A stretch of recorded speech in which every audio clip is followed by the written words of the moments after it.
I want to continue my discussion on the combos, and I forgot to mention this, and I was gonna just cut it into the original video, but then I'm like, hey, why not just make another video? If I'm just doing whatever, freestyling, just I don't know, screwing around. Screwing around. If you want to get to the point where you can just do that and not think about it, you have to stop thinking about it in terms of moves. You have to start trying to break it down and identify things. And see, that's how you learn. You have to learn. You have to learn it broken down. You have to learn this transition. You have to learn hellbent means this. You have to learn that a hellbent can go into a helix. Because that makes it a lot easier to understand what's going on. Especially when you're doing it.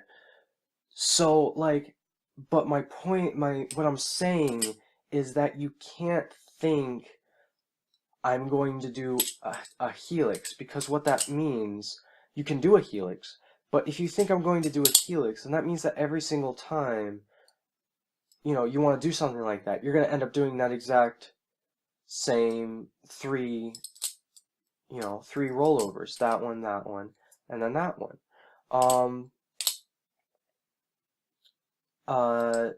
It's if you freestyle, like, okay, what am I trying to say? That did not convey what I wanted it to convey. What I'm trying to say is that it limits yourself, okay? It limits yourself because you're stuck thinking, I have to get in this position, and then I'm going to end up in this position. What you want to learn is you want to learn transitions. You want to learn rollovers and transitions. Rollovers you can do, and transitions you can do in different positions. So I know that if I'm here, okay, I can go for a rollover around like that.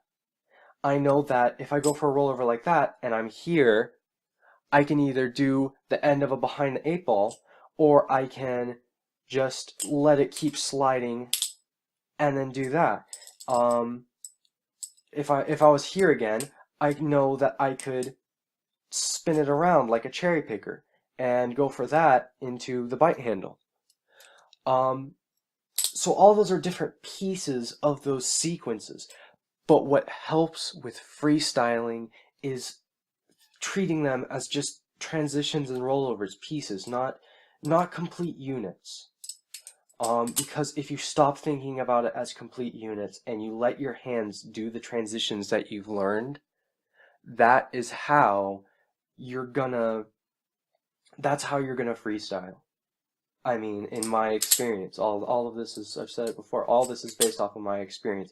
It takes just thinking about how to get from place to place just with what your fingers can do. And, you know, how I can do aerials from here, or I can pivot, and it's just giving yourself options like that, and that's how you do what you feel like, and that's how you really kind of freestyle.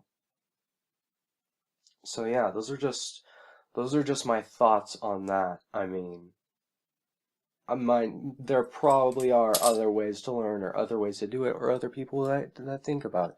That's what I kind of came to in my flipping. So there you go. Some thoughts on freestyle.